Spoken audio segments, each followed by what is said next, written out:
நம்மளுடைய Tamil comments box சேனலில் X வலைத்தளங்களில் போடப்படுற செய்திகளையும் அதுக்கு மக்கள் கொடுக்குற கமெண்ட்டுகளையும் பார்த்துட்ருக்கோம்.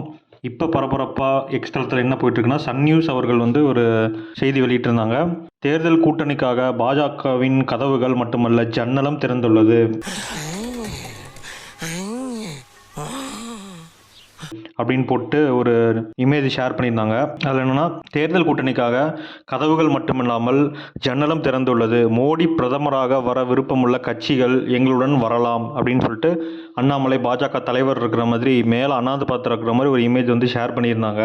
40 பேரா பாய்ஸ், நல்ல ஆக்ஷன் பிளாக் மாட்டிருது, ஃபுல் என்ஜாய்மெண்ட் தான், வாங்கடா. இதுக்கு நிறைய நெட்டிசன்கள் நெகட்டிவாக தான் கமெண்ட் கொடுத்துருந்தாங்க. சில பாசிட்டிவ் கமெண்ட்ஸும் வந்திருக்கு. அதில் சில கமெண்ட்டுகளை நாங்கள் உங்களுக்காக கொடுத்துருக்குறோம்.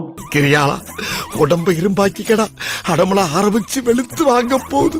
ஒருத்தர் கேட்டிருக்காரு, நான் கூட்டணிக்கு ஆள் வராத துக்கத்தில் இருக்கேன், இந்த சன் நியூஸ் எடிட்டர் என்னையை கலாய்ச்சி விளையாடிக்கிட்டு இருக்கான், என்னத்தை சொல்ல அப்படின்னு சொல்லிட்டு ஒரு அண்ணாமலை அவர்களை வச்சு ஒரு மீம் கிரியேட் பண்ணி அதை ஷேர் பண்ணியிருக்கிறாரு.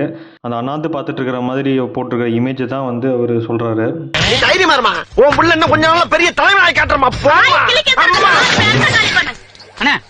என்ன தண்ணி ஊத்திட்டு போறாங்க?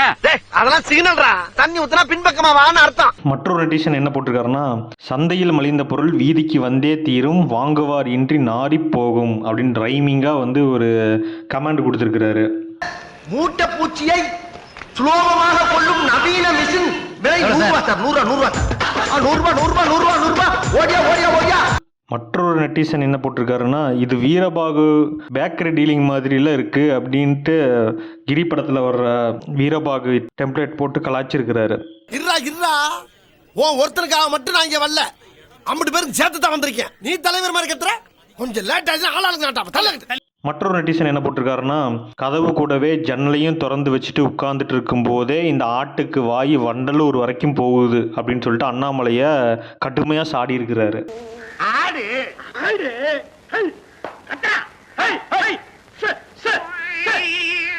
அடுத்த ஒரு நண்பர் என்ன போட்டிருக்காருன்னா, கதவை திற காற்று வரட்டும், இது நித்யானந்தா சுவாமி சொன்னது. கதவு ஜன்னல் பால்கனி பின்கதவு படிக்கட்டு எல்லாத்தையும் திறந்து வச்சாச்சு, கூட்டணி தான் காணும், இது பிஜேபியோட நிலைமை அப்படிங்கிற மாதிரி ஒரு ரிப்ளை கொடுத்திருக்கிறாரு. என்னடா பாத்துட்டு இருக்கீங்க? பிரிங்க பந்திய பிரிங்கடா. அட பாவிகளா, வரமாட்டான்னு சொல்லி எனக்கு வச்சத பூராத்தையும் சாப்பிடுறீங்களா டேய், நீங்க நண்பங்களடா, திருடுங்க. இன்னொரு நண்பர் என்ன போட்டிருக்காருன்னா, யாராவது கூட்டணிக்கு போங்கய்யா பாவம் அப்படின்னு சொல்லிட்டு கிண்டல் பண்ணியிருக்கிறாரு.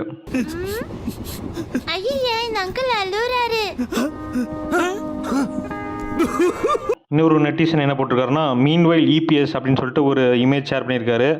அண்ணாமலை அவர்கள் இப்படி சொன்னதுக்கு இபிஎஸ் அவர்கள் இந்நேரத்துக்கு ஆனந்த கண்ணீர் வடிச்சிட்டு இருப்பாரு அப்படின்னு சொல்லிட்டு 70 ரெயின்போ காலனியோட ஒரு மீம் போட்டு கலாய்ச்சிருக்கிறாரு. இனி எவனாவது கேப்பா, ஏன் உன் பையன் தண்டமா இருக்கான்னு? சரி, நீங்க தூங்குங்க.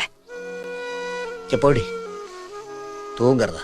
ஒரு நண்பர் அண்ணாமலை அவர்களுக்கு ஆதரவாக ஒரு பதிவு போட்டிருக்கிறாரு. எங்கள் தலைவராவது சொல்லிட்டு கண் திறந்து மேலே தான் பார்க்குறாரு, ஆனால் இங்கே ஒருத்தர் சட்டசபையில் தூங்கிட்டு இருக்காரு, ஓட்டு போட்ட மக்களுக்கு ஸ்வாகா, என்ன ஒரு பரவச நிலை அப்படின்னு சொல்லிட்டு முதல்வர் லைட்டாக அப்படி கண் அசர்ற மாதிரி இருக்கிற இமேஜை வச்சு